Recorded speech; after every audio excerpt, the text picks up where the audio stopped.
फिर बताते हैं कि मतंग हाथी होता है। हाथी के अंदर ये काम वासना सबसे ज्यादा होती है। हाथी पकड़ने वाले क्या करते हैं, एक हथनी को ट्रेंड कर लेते हैं और एक गड्ढा बना लेते हैं, वहां काफी लंबा खाई सी खोद देते हैं, 5-7 फुट चौड़ी लंबी, और उसके ऊपर दोबारा उसको छात देते हैं बोदे बोदे लकड़ों की। उसके ऊपर मिट्टी डाल देते हैं, मिट्टी के ऊपर घास लगा देते हैं, ताजा घास पाड़ के उसके ऊपर लगा देते हैं, पानी पुनी छिड़क देते हैं, और हथनी को हाथियों के झुंड में छोड़ देते हैं।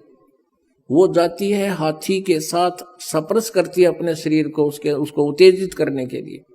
हाथी उत्तेजित होकर के 2-4 हाथी उसके पीछे चल पड़ते हैं। वो फिर भाग लेती है वापस उसी दिशा में जहां से उसको छोड़ा गया था। वो सीधा भागी आती है, पहले तो हाथी उसके पीछे पीछे भाग रहे होते हैं, फिर वो साइड काट के, कि उसको पता होता है कि यहाँ तूने नहीं आना, वो उस स्थान को छोड़कर जहाँ गड्ढा बना रखा होता था उसके साइड से काट के फिर हाथी उसकी तरफ भागते, तो फिर उसी तरफ काट के एकदम कट के फिर सीधी भाग लेती है। यानी उनको ऐसा ट्रेंड कर रखा है, वो एक बार ऐसे भागेगी वो स्वयं साइड पकड़ के आती है और फिर सीधी इधर भाग लेती है। तो हाथी फिर सीधे ही भागे आते हैं उसके पीछे, और उस खाई में गद गद 3-4 कट्ठे पड़ जाते हैं, गिर जाते हैं, और फिर सारे दिन चिंगाड़ मारते रहते हैं। और वो हाथी पकड़ने वाले ऊपर खड़े होकर के उनके लंबे लंबे भालों से उनके सिर में ठोकते रहते हैं। 2-3 दिन उनको आहार नहीं मिलता, तब वो समर्पित कर जाते हैं, निढाल हो जाते हैं, तब उनको पकड़ कर लाते हैं।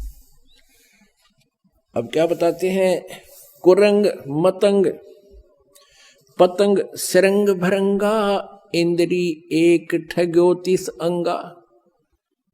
फिर पतंग, अब वर्षा के दिनों में आप देखोगे लाइट के ऊपर पहले दीपक होते थे बगैर कवर के, और ये जीव जंतु पतंग उड़ कर सीधे उस दीपक के ऊपर गिर जाते हैं और जल के मर जाते हैं। उनके बस की बात नहीं, वो इतने विवश हैं उस रूप के ऊपर, वो बहुत आसक्त है, वो मर जाते हैं, हटते नहीं। फिर बताते हैं कि जैसे शरंग कहे मछली ने, अब मछली पकड़ने वाला क्या करता है, एक लोहे के तार का कांटा बनाता है और उस कांटे में एक मांस का टुकड़ा टांग देता है, और उस हुक के उस कांटे के रस्सी बांध के और जल में डाल देता है, और मछली खाने के लिए एकदम ऐसा मारती है उस पर डंक, ऐसे उसको पकड़ लेती है और वो झटका देता है, मांस खाना चाहती है, वो कांटा उसके गले में अंदर घुस जाता है और उसको पकड़ के बाहर पटक देता है। उसकी मृत्यु का कारण बना उसका जीभ का स्वाद। फिर बताते हैं भरंगा, भौरे को कहते हैं, भंवर को। भौरा क्या करता है, फूल के ऊपर जाके बैठ जाता है और शाम के समय उठता नहीं, क्योंकि उसको बड़ा आनंद आ रहा होता है, नासिका इंद्री उसकी बहुत उस पर प्रभावित है और सुगंध को वो छोड़ता नहीं, और रात्रि के समय वो फूल बंद हो जाता है, भौरा सुबह तक उसमें मरा हुआ मिलता है। अब परमात्मा क्या बताना चाहते हैं कि इस काल ने, कहते उन प्राणियों, कहते एक एक विषय था और उस विकार के कारण उनकी मौत का कारण बन गया।